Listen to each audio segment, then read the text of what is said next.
Real Madrid meraih kemenangan meyakinkan 3-0 di markas Athletic Bilbao. Di laga ini Kylian Mbappe mencetak 2 gol, sementara Eduardo Camavinga menambah 1 lewat sundulan. Bilbao mencoba menekan melalui kecepatan Nico Williams dan pergerakan Gorka Guruzeta, tetapi Madrid tampil lebih klinis dalam penyelesaian akhir dan mampu mengontrol ritme permainan. Los Blancos juga menunjukkan koordinasi solid di lini belakang, menutup ruang serangan tuan rumah. Kemenangan ini membuat Madrid tetap berada di posisi kedua dengan 36 poin, hanya terpaut tipis dari Barcelona di puncak klasemen. Inter Milan memastikan langkah ke perempat final Coppa Italia setelah mengalahkan Venezia dengan kemenangan telak 5-1 di Giuseppe Meazza.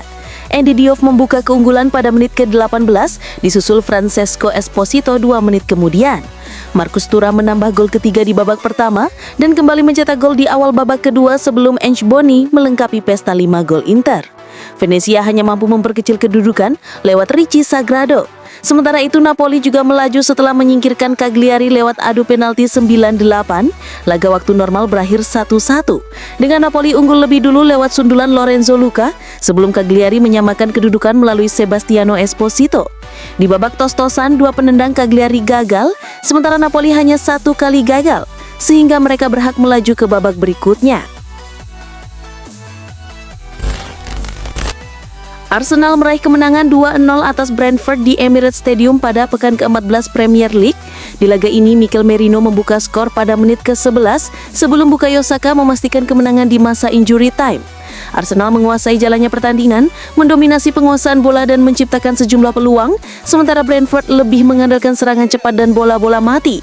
Kemenangan ini menjaga Arsenal tetap kokoh di puncak klasemen dengan 33 poin, sementara Brentford tertahan di posisi ke-13 dengan 19 poin. Liverpool hanya mampu bermain imbang 1-1 melawan tim promosi Sunderland di Anfield. Di laga ini, Virgil van Dijk melakukan blunder pada menit ke-67 sehingga James Dentalby berhasil membawa Sunderland unggul. Liverpool baru bisa menyamakan skor pada menit ke-81 melalui gol bunuh diri bek Sunderland Nordi Mukiele setelah tembakan Florian Wirtz. Skor 1-1 bertahan hingga akhir pertandingan. Sementara itu Chelsea kalah mengejutkan 3-1 dari Leeds United di Ellen Road. Leeds unggul cepat lewat Jaka Bijol dan memperbesar keunggulan melalui Autanaka. Chelsea sempat memperkecil ketertinggalan lewat Neto, namun kesalahan Tausin Adarabioyo di kotak penalti memungkinkan Dominic Calvert-Lewin mencetak gol ketiga bagi Leeds sehingga tuan rumah meraih kemenangan berharga. Pelatih AC Milan Max Allegri menjadi sorotan setelah AC Milan menang 1-0 atas Lazio, laga yang membawa Rossoneri ke puncak klasemen. Di laga tersebut, ketegangan memuncak ketika ia memprotes keras tinjauan VAR soal dugaan handball di masa tambahan waktu. Protes itu membuatnya diganjar kartu merah dan harus meninggalkan lapangan, meski keputusan handball tersebut akhirnya dibatalkan. Setelah peninjauan resmi, Allegri dijatuhi skor 1 pertandingan Serie A, sehingga absen melawan Torino dan denda €10.000. AC Milan turut dikenai denda €5.000 akibat aksi supporter yang melempar benda ke dalam lapangan. Negosiasi perpanjangan kontrak Vinicius Junior dengan Real Madrid kembali terhenti setelah sebelumnya sempat menunjukkan perkembangan positif. Hubungannya yang kurang mulus dengan pelatih Xabi Alonso disebut ikut mempersulit proses yang sudah dimulai sejak awal tahun, membuat situasi internal klub menjadi sensitif. Kini, baik Madrid maupun kubu Vinicius tidak lagi melakukan pertemuan intens, dan laporan menyebut pembicaraan besar kemungkinan baru dilanjutkan setelah Piala Dunia 2026. Jika itu terjadi, Vinicius akan memasuki musim terakhir sebelum kontraknya habis pada Juni 2027 tanpa kepastian masa depan, memunculkan kekhawatiran serta spekulasi yang terus menguat di sekitar klub. Legenda Real Madrid Toni Kroos akhirnya buka suara soal performa buruk Real Madrid yang hanya meraih 1 kemenangan dalam 5 laga. Ia menolak anggapan bahwa pensiunnya dirinya menjadi penyebab melemahnya lini tengah dan meminta publik berhenti membandingkan skuad saat ini dengan masa lalu. Kroos menegaskan bahwa nostalgia tidak membantu siapapun dan Madrid harus fokus menemukan cara menang dengan pemain yang ada sekarang. Ia juga berharap tim segera bangkit agar spekulasi tentang dirinya berhenti. Kroos menutup pernyataannya dengan menyebut ia pergi dari Madrid dengan senyuman dan penuh gelar. Karir Manuel Ugarte di Manchester United kemungkinan berakhir cepat. Meski baru memasuki musim kedua sejak dibeli mahal dari PSG pada 2024, performanya dinilai mengecewakan dan ia kini lebih sering duduk di bangku cadangan. Laporan menyebut MU berencana melepas Ugarte pada 2026. Keinginan ini juga didorong pelatih Ruben Amorim yang merasa penampilan Ugarte jauh menurun dibanding saat keduanya bekerja sama di Sporting Lisbon. Dengan performa yang tak kunjung membaik, Amorim menilai lebih baik Ugarte dijual daripada jadi cadangan. Penjualannya direncanakan untuk menambah dana belanja MU, mengingat target gelandang incaran mereka pada 2026 berharga sangat mahal. Masa depan Marcus Rashford kembali jadi sorotan. Meski tampil cukup baik selama masa peminjamannya di Barcelona, klub Katalan itu dikabarkan akan memulangkannya ke Manchester United pada 2026. Alasannya bukan karena performa, melainkan masalah finansial. Barcelona harus membayar 30 juta euro untuk mempermanenkan Rashford, namun mereka enggan mengeluarkan dana sebesar itu. Selain itu, gaji Rashford dinilai terlalu tinggi untuk ditanggung penuh oleh Barcelona, apalagi selama ini sebagian masih dibayar MU. Karena faktor ekonomi tersebut, Barcelona cenderung mengembalikan Rashford pada musim panas tahun depan. Pada laga kemarin, Barcelona meraih 3 poin atas Atletico Madrid di La Liga, tetapi kemenangan itu harus dibayar mahal dengan cedera Dani Olmo. Setelah mencetak gol kedua, Olmo terjatuh dan mengalami dislokasi bahu. Ia langsung ditarik keluar dan dipastikan absen hingga akhir tahun, bahkan berpotensi menjalani operasi. Meski estimasi pemulihan minimal 3 pekan, Barcelona memilih menunggu sampai usai jeda musim dingin demi menghindari resiko. Absennya Olmo menjadi pukulan besar bagi Blaugrana karena ia sedang dalam performa terbaik dan berperan penting di lini serang. Tim medis kini memantau pemulihannya secara intensif. Pelatih timnas Brasil Carlo Ancelotti memastikan winger muda Chelsea, Estevão, akan masuk skuad Seleção untuk Piala Dunia 2026 berkat performa konsisten sepanjang musim. Bersama Chelsea, ia tampil 18 kali dengan 5 gol dan 1 assist. Sementara di timnas Brazil mencetak 5 gol dari 11 caps, termasuk 4 gol dalam 4 laga pada Oktober hingga November 2025. Ancelotti memuji bakat alami dan potensi besar Estevão, menekankan pentingnya perkembangan fisik, taktis, dan kedewasaan mental. Program khusus Chelsea juga dianggap membantu mematangkan kemampuan sang pemain. Dengan performa dan kemampuannya saat ini, Estevão diprediksi akan menjadi aset penting bagi Brazil di Piala Dunia 2026.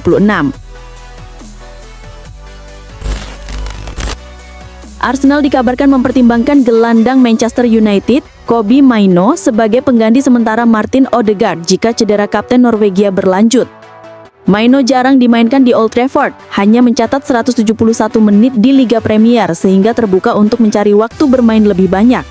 Meskipun peluang transfer ke Arsenal kecil karena United enggan melepas pemainnya ke rival langsung, The Gunners melihat Mainoo sebagai opsi jangka pendek untuk posisi kreatif. Sementara mereka terus merotasi pemain lain seperti Eberechi Eze, Declan Rice, dan Ethan Nwaneri.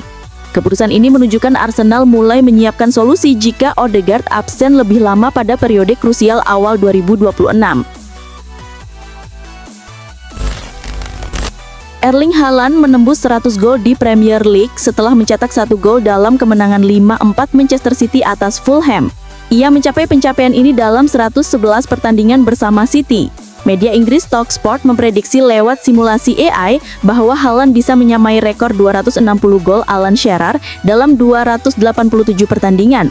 Kemungkinan terjadi pada paruh kedua musim 2029-2030, dengan asumsi ia tetap fit dan tidak pindah klub. Haaland yang berusia 25 tahun dan terikat kontrak dengan City hingga 2034, kini berpotensi menjadi salah satu penyerang tersubur sepanjang sejarah Premier League.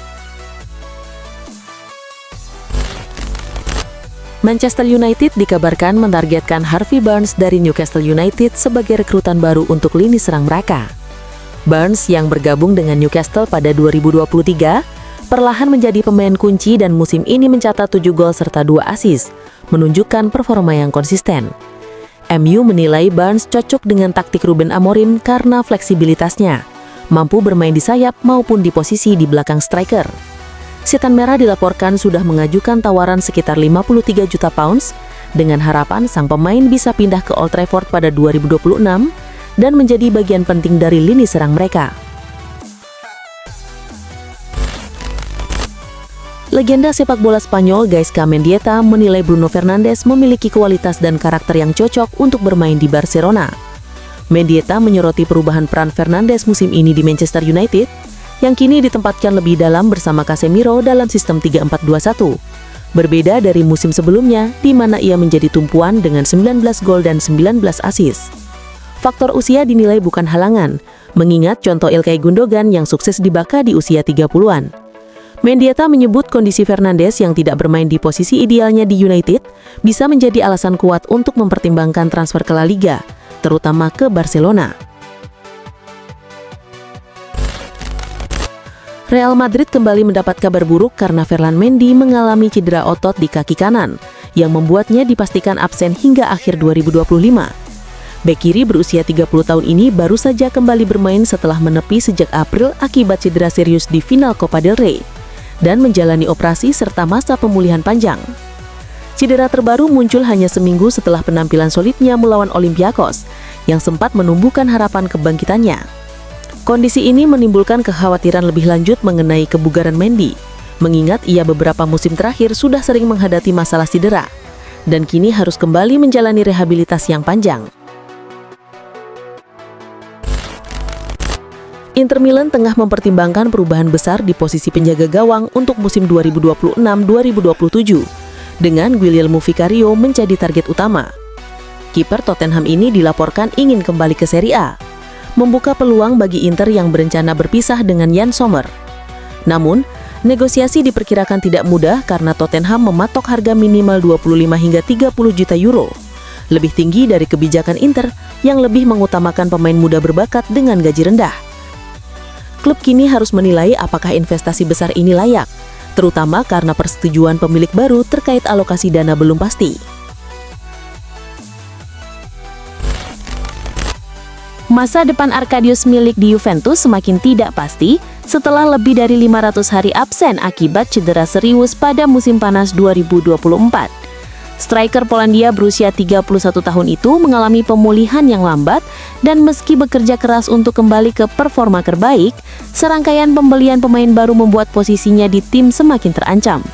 Juventus kini harus menimbang ulang peran Milik dalam proyek baru mereka, mempertimbangkan kondisi fisik, performa, dan kebutuhan tim ke depan. Situasi ini menimbulkan pertanyaan besar, apakah Milik akan mampu kembali memperkuat Bianconeri atau justru memilih mencari klub baru demi menyelamatkan karirnya. Real Madrid dikabarkan membuka peluang melepas Rodrigo menyusul penurunan performanya belakangan ini, termasuk tanpa gol dalam 30 pertandingan terakhir dan kontribusi yang terbatas musim ini. Arsenal dan Liverpool sebelumnya menunjukkan minat, tetapi ketertarikan mereka menurun karena banderolnya 77 juta pound sterling dan penguatan lini depan masing-masing tim dengan pemain baru. Situasi ini membuat masa depan Rodrigo di Santiago Bernabeu semakin tidak pasti dan peluang hengkang terbuka jika ada klub yang bersedia memenuhi nilai yang ditetapkan Madrid sambil memberi ruang bagi rencana baru di lini serang klub. Liverpool tengah menghadapi periode sulit di Liga Inggris.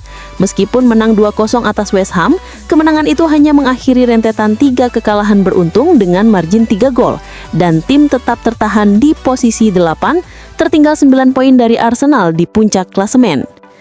Situasi ini menimbulkan keraguan soal masa depan pelatih Arne Slot.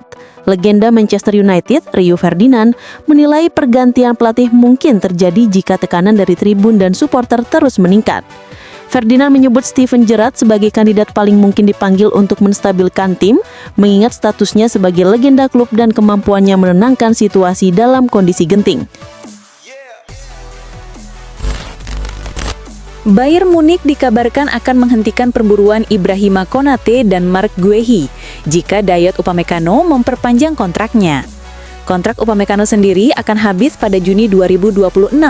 Dan proses perpanjangan sempat terkendala karena permintaan kenaikan gaji. Namun menurut laporan Sport Bild, Bayern tetap yakin Upamecano akan menekan kontrak baru, dengan hubungan baiknya bersama pelatih Vincent Kompany menjadi faktor utama keinginannya bertahan. Jika Upamecano menandatangani kontrak anyar, klub menilai kedalaman lini belakang sudah cukup, sehingga tidak perlu lagi mengejar bek tambahan seperti Konate dari Liverpool atau Guehi dari Crystal Palace.